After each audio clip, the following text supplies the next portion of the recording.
Hello everyone, I am Walt. Here we are with some more chess on this channel. And so today we are going through point values, okay? The point values of each piece. So in the world we are told that all lives are, equal or created equal and etc. It's not about utilitarianism. It's not about like our valuing some life over another. There's this whole equality principle that's pretty central to many societies. In chess, that is not at all the case, okay? Pieces are not seen as equals. They are given point values to tell them like which ones are worth more than others, okay? Just understand that that's how chess is played as a tactical game.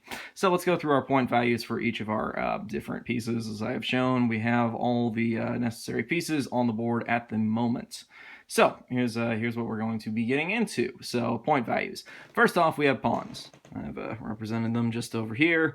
Either side, when it comes to pawns, a pawn has a point value of 1, okay?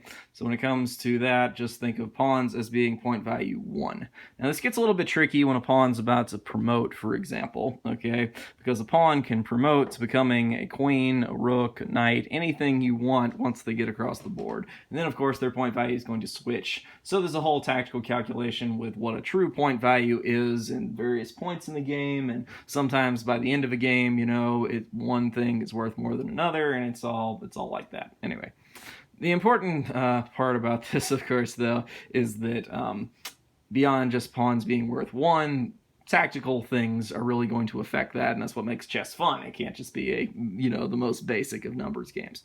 Okay, let's get into the other point values. So, next, after pawns, we have our minor pieces. We have bishops, and we have knights, okay?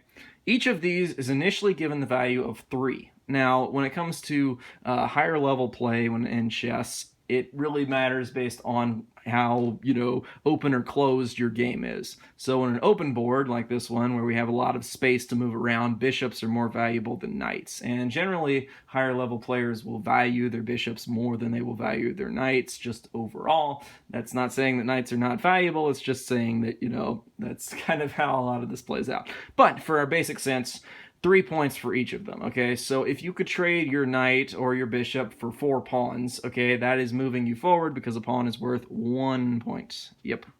Okay, next up we have our, now that we've covered knights and bishops, we have rooks. These guys here. Some people call them castles and whatnot. Anyway, rooks are valued at 5 points, okay? So if you could trade your knight for a rook, that's generally a worthwhile move, assuming you're not about to like checkmate and stuff. Because from a directly point-based standpoint, a rook is going to be more valuable than your knight in that case. It's just a pretty straightforward kind of obvious thing. So yeah, 5 points to rooks, and then of course we have queens, our second to last group. Queens here are valued at 9 points, okay? So if you trade your queen, for like, if you were to kill 2 rooks here with your queen and lose your queen there, you gain 10 and lose 9, that is a net positive. It's a basic accounting game like that for like the most basic sense.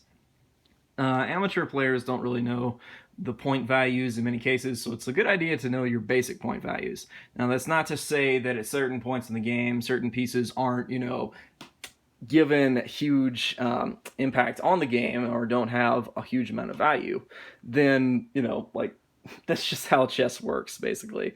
Some pieces later in the game will be invaluable because they're going to be things that give you checkmate. But, of course, when it comes to directly, should I make a trade or not, this basic point system is easy to work with as saying, okay, queen's worth 9 here, rooks are worth 5, bishops and knights are both worth 3, and pawns are worth 1. So what does that give the king as a value of? See, 100, 1,000,000, 2. What's his value? Is it nothing? His value is infinite. And the reason is because that's the game. It all depends on the king, okay?